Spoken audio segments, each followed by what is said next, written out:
At this point, it's no secret that Bash is a really strong build, but it doesn't quite cut the mustard when you're looking for something lightning fast with huge AoE. Something to speed farm with, Helltides, Nightmare Dungeons, even low-level pits up to like tier 70. And it's not really that low, but anyways.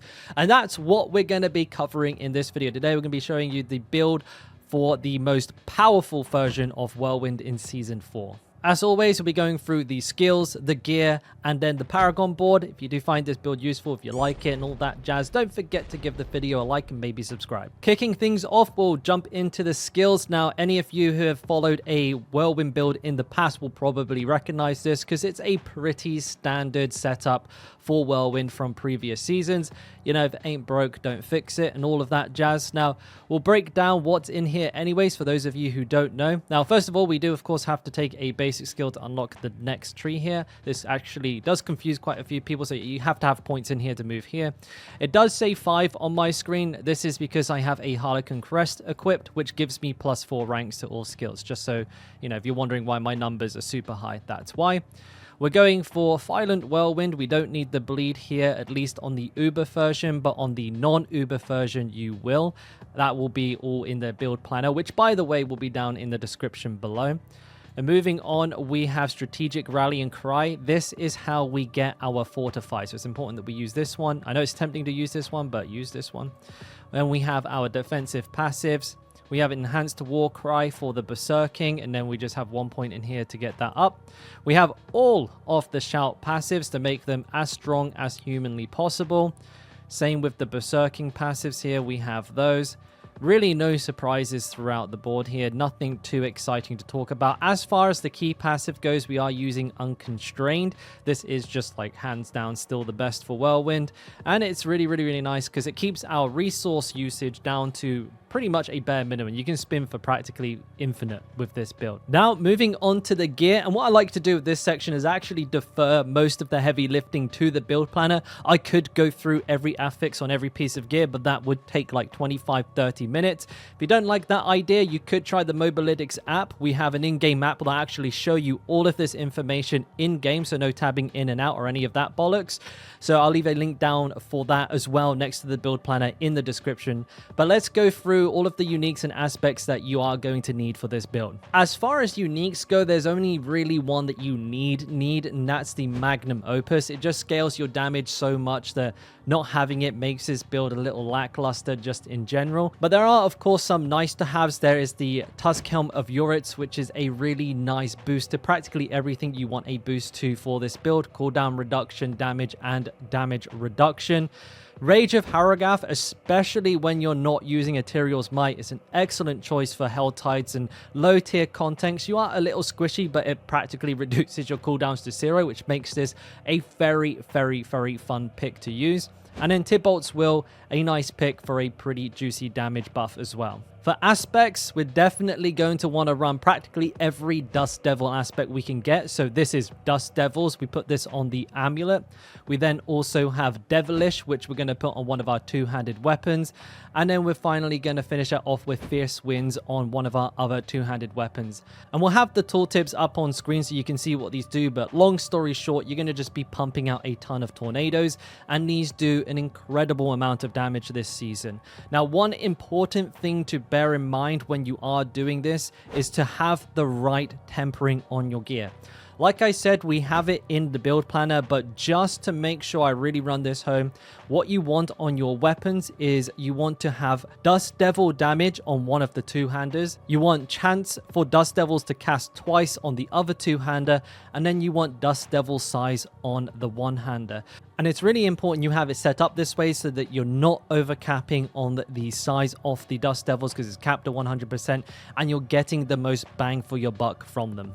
Now, as far as arsenal setup goes, what you want to be having is your Whirlwind set to dual wield. Now, if you don't know how to do this in game, if you press S, it brings up your skill tree and then you hover over the skill you want to look at, which, you know, is Whirlwind, obviously. And then you press in your middle mouse button by default, and it will cycle through the available weapons for that skill. So you want to set that to dual wield. And then for our technique, we're just going to open up my little technique board here. And then we're going to have this set to two-handed axe expertise. This will give us a nice little 10% damage boost to vulnerable enemies, at least when it's rank 10. Mine isn't. Just leveled the barb, all right? Don't judge me. And then that's going to be all we need to do there. Now, I just wanted to quickly touch on how to play this spec. I know it's pretty straightforward, right? You just kind of spin into enemies.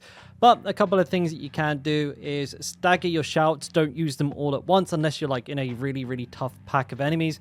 Reason for this is because we are using Fierce Winds aspect.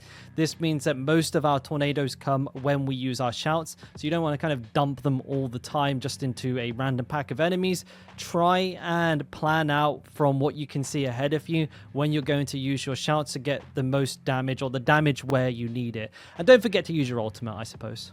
And finally, we're going to move on to the Paragon board. Now, like with the gear section, I'm going to leave a lot of the heavy lifting to the build planner, but we will go through the important points to, you know, kind of understand what brings this build together. And starting with the first board, we have the Glyph Ire on here.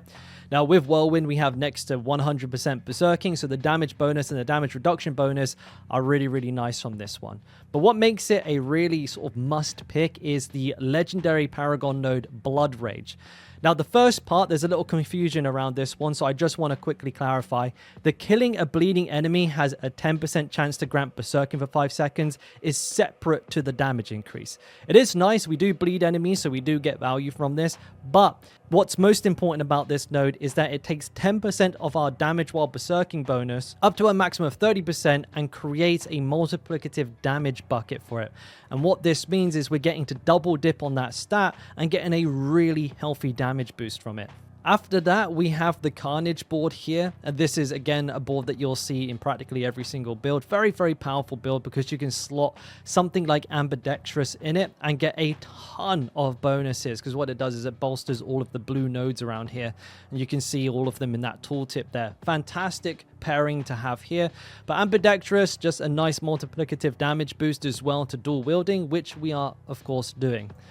Back to the Blood Rage board, just to look at the glyph in this one, we have Twister with 70 strength in it, which gives us an absurd amount of Dust Devil damage. 554% increased, plus we deal 13% increased damage while creating Dust Devil. So this is really, really, really powerful for this build.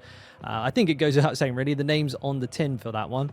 And then down here on the, I believe this is the Flawless Technique board, we have Disembowel. Now, this will give us a nice cooldown reduction bonus on our shouts as we kill enemies that are bleeding. And because of the speed that we're just flying through enemies on this build, that is happening an awful lot. So you'll see just massive chunks of cooldown being taken out from your shouts. Now, up in the top right here, we have the Exploit Glyph, which is pretty much a must-have for Barbs. This is one of our only sources of making enemies vulnerable, so we're definitely going to need that one on here. The All Resistance is also high value. And then, of course, because we're using a Magnum Opus, we've got a lot of Max Fury, which is going to scale our damage up massively. Then on a final board here, we have Decimator. This gives us a 10% damage boost when we make enemies vulnerable. We don't really ever get the other 10% because it's, you know, you can't overpower with Whirlwind because you can't, it's a mechanic. And then we have the Territorial Glyph here, which is for the damage reduction. It's a nice little bit of damage on there, but it really is just for the damage reduction. And that is the build. Now, I hope you enjoy it. I know I've had an absolute blast playing with it. It's hands down like the most fun speed farmer in the game. I've been really addicted to just running nightmare dungeons for no reason other than just blasting through them at full speed. It isn't the best in Pit. I've done a tier 70. It wasn't too bad. If I had to say, the ceiling is probably around like 80, 85 if you really, really pushed it. But that's still pretty darn good, to be honest, for an AoE build. For bossing, though, tormented bosses, definitely not. But still, hope you enjoyed the build. If you did, don't forget to let me know by leaving a like. Subscribe for more Barb videos and more general Diablo content in the future. Thanks for watching. Catch you on the next one. Love you. Bye.